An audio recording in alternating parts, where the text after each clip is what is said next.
दोस्तों, आदिवासी व जनजाति आंदोलन में हमने भगत आंदोलन पढ़ लिया था। आज हम एकी आंदोलन पढ़ेंगे और एकी आंदोलन की जो शुरुआत की थी वो मोतीलाल तेजावत ने की थी। तो मोतीलाल तेजावत के जीवन परिचय के बारे में हम सबसे पहले पढ़ेंगे। मोतीलाल तेजावत है, इनका जो जन्म हुआ था वो हुआ था 1886 ईस्वी में कोल्यारी गांव। और ये जो कोल्यारी गांव है ये आता है उदयपुर में।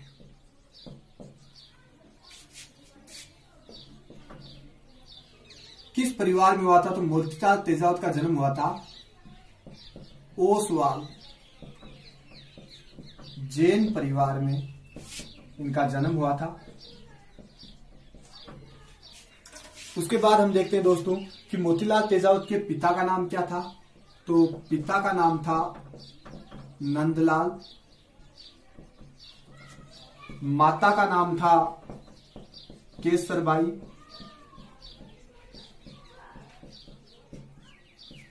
और इनका विवाह हुआ था, इनकी पत्नी का नाम था लहरबाई।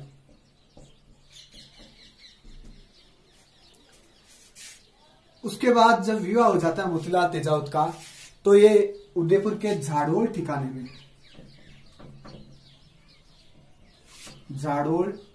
में कामदार के पद पर काम करते हैं। जब मोतीलाल तेजावत झाड़ोल ठिकाने में कामदार के पद पर कार्य कर रहे होते हैं तो आदिवासियों में जो अत्याचार हो रहे थे या उनका जो शोषण हो रहा था, आदिवासियों में अंधविश्वास बहुत ज्यादा था। तो इस प्रकार से मोतीलाल तेजावत क्या करते हैं, आदिवासियों की दुर्दशा देखकर और ये कामदार के पद से त्याग पत्र दे देते हैं। अब हम देखते हैं इनके उपनाम क्या क्या है। तो मोतीलाल तेजावत को कहा जाता है आदिवासियों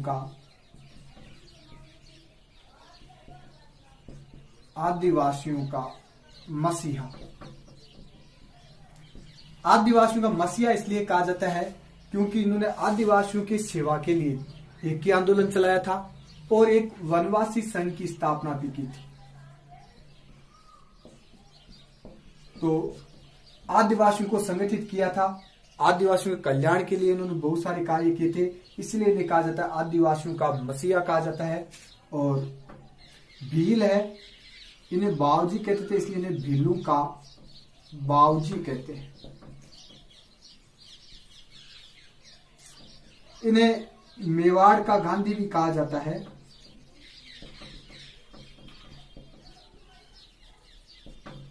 और आदिवासियों के लिए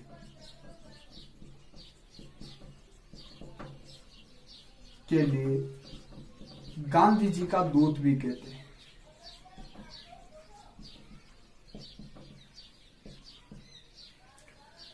इस प्रकार हम देखते हैं दोस्तों मोतीलाल तेजावत के बारे में। तो मोतीलाल तेजावत ने राजस्थान में दो प्रमुख आंदोलन चलाए थे। एक तो वनवासी संघ की स्थापना की थी और दूसरा एकी आंदोलन चलाया था। जन्म हुआ था 1886 में कोल्यारी गांव, और कोल्यारी गांव आता है उदयपुर में। ओसवाल जैन परिवार में इनका जन्म होता है। पिता का नाम नंदलाल था, माता का नाम केसरबाई था और पत्नी का नाम था लहरबाई। झाड़ोल ठिकाने में ये कामदार के पद पर कार्य करते हैं, लेकिन कुछ समय बाद में ये त्याग पत्र दे देते हैं और आदिवासियों की सेवा में लग जाते हैं। इन्हें के उपनाम क्या क्या है? तो इन्हें कहा जाता है आदिवासियों का मसीहा कहा जाता है। आदिवासियों का मसीहा क्यों कहते हैं? क्योंकि इन्होंने वनवासी संघ की स्थापना की थी और एक ही आंदोलन भी चलाया था।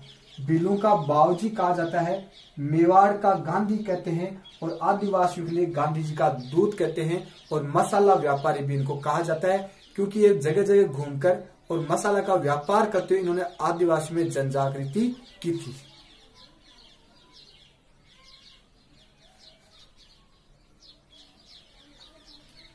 अब हम देखते हैं दोस्तों एकी आंदोलन। और एकी आंदोलन की जो शुरुआत की गई थी वो मोतीलाल तेजावत ने की थी 1921 में। अब कहां से की थी एकी आंदोलन की शुरुआत? तो वो की थी मात्रकुंडिया। मात्रकुंडिया कहां पे है? तो ये आता है रासमी तहसील चित्तौड़गढ़ में।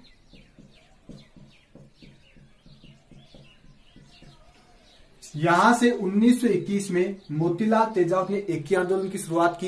एकी आंदोलन का जो शाब्दिक अर्थ है वो है कि आपस में एकता रखना या सभी भीलों को, सभी आदिवासियों को संगठित करना। तो 1921 में इस आंदोलन की शुरुआत की जाती है। मात्र कुंडिया को कहा जाता है मेवाड़ का हरिद्वार।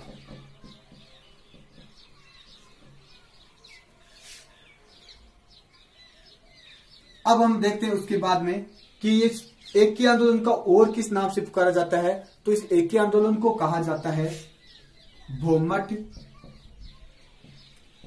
भील आंदोलन भी कहा जाता है। इसे भोमट भील आंदोलन क्यों कहा जाता है? क्योंकि ये जो एकी आंदोलन चलाया गया था वो दक्षिणी राजस्थान में चला गया था और सिरोही, उदयपुर और डूंगरपुर वाला जो ये क्षेत्र यहाँ पे भोमट का पठार आता है और यहाँ पर सर्वाधिक जो जनजाति पाई जाती है संख्या में वो भील जनजाति है, इसलिए इसे कहा जाता है भोमट भील आंदोलन भी कहा जाता है। उसके बाद में हम देखते हैं इसे मात्र कुंडिया आंदोलन भी कहा जाता है, क्योंकि इस आंदोलन की शुरुआत कहां से की गई थी? मात्र कुंडिया से की गई थी 1921 में और यह की गई थी वैशाख पूर्णिमा को। मार्च का महीना था, वैशाख पूर्णिमा को 1921 में एकी आंदोलन की शुरुआत की जाती है। इस आंदोलन में किसने भाग लिया? इस आंदोलन में प्रमुख रूप से जो जातियां थी, जनजातियां थी, उनमें एक तो आती है भील और ग्रासिया। भीलों और ग्रासियों ने सर्वाधिक भाग लिया था एकी आंदोलन के अंदर। इस आंदोलन का उद्देश्य क्या था? तो भीलों के अंदर जो भी अंधविश्वास है या भीलों में जो कुरीतियां उनको दूर करना प्रमुख उद्देश्य था और भीलों को आपस में संगठित करना। तो हम एक बार वापस देखते हैं एकी आंदोलन के बारे में। एकी आंदोलन कब शुरू किया गया? 1921 में। कहां से? मात्र कुंडिया, रास में चित्तौड़गढ़ से। 1921 में मार्च का महीना था या वैशाख पूर्णिमा को इस दिन शुरू किया गया था और मात्र कुंडिया को कहा जाता है मेवाड़ का हरिद्वार और इसीलिए मात्र कुंडिया से शुरू किया गया, इसलिए एकी आंदोलन को मात्र कुंडिया आंदोलन भी कहा जाता है। इस क्षेत्र को भोमट कहा जाता है, दक्षिणी राजस्थान वाले भाग को, इसलिए इसे भोमट भील आंदोलन भी कहा जाता है। और इन सर्वाधिक जो भाग लेने वाली जाति थी वो भील और ग्रासिया जनजाति थी। अब हम देखते हैं दोस्तों कि मोतीलाल तेजावत ने 1921 में 21 सूत्री मांग पत्र है, वो 21 सूत्री मांग पत्र है जिसे मेवाड़ पुकार भी कहा जाता है और इसमें 21 मांगे भीलों के उद्धार के लिए रखी गई थी, भीलों के कल्याण के लिए रखी गई थी। और वो किससे रखी? तो वो थी मेवाड़ महाराणा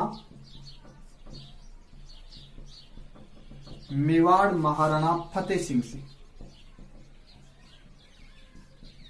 इनसे 21 मांगे रखी गई थी मेवाड़ महाराणा फतेह सिंह से। 1921 में मोतीलाल तेजावत है वो पिछोला झील के पास में जाकर मेवाड़ महाराणा से मिलते हैं और उन्हें भीलों के अंदर जितनी कुरीतियां थी या उनके अंदर जो भी शोषण हो रहा था उनके बारे में बताते हैं। तो मेवाड़ महाराणा फतेह सिंह क्या करते हैं? 21 में से 18 मांगे तो मान लेते हैं और 3 मांगे हैं वो उनको बोलते हैं ये तो 18 मांगे तो उन्होंने क्या कर ली? मान ली। और 3 मांगे हैं उन पर विचार करने के लिए कहते हैं। और वो 3 मांगे कौन कौन सी जिनको नहीं मानी गई थी? वो मांगे एक तो थी उस समय सुअर बहुत अधिक थे और सुअरों के शिकार की अनुमति दी जाए। दूसरी जो बेट बेगार है, एक तो बेगार होती है, बेगार का मतलब होता है कि किसी से फोकट में काम करवाना यानी बिना पैसे दिए कोई काम करवाना, वो तो क्या कहलाता है? बेगार। जबकि बेट बेगार के अंदर आती थी बंद हुआ मजदूरी, तो उसको बंद की जाए। और तीसरा उन्होंने जो शर्त रखी थी कि जो वन उत्पाद है उन पर भीलों का नियंत्रण रहे या आदिवासियों का नियंत्रण रहे, जबकि पहले जो मेवाड़ की सरकार थी उसका नियंत्रण था। तो ये 3 बात ये नहीं मानी गई थी, बाकी 18 मांगे मान ली गई थी। लेकिन जब ये 3 मांगे नहीं मानी जाती है तो मोतीलाल तेजावत है वो एक नारा देते हैं कि हाकिम और हुकुम नहीं चलेगा, हुकुम नहीं चलेगा।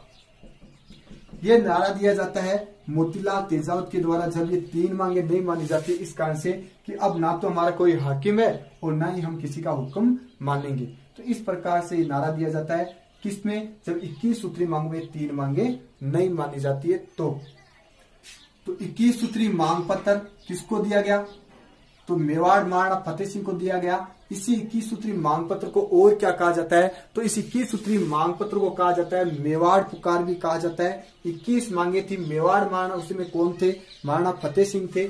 और 21 में से महाराणा ने 18 मांगे मान ली, जबकि 3 मांगे थी उन पर उन्होंने कहा था कि विचार किया जाएगा। और जब ये 3 मांगे नहीं मानी जाती है तो नारा दिया जाता है ना हाकिम और ना ही हुकुम, यानी हमारा ना तो कोई हाकिम है और ना ही कोई हम किसी का हुकुम मानेंगे।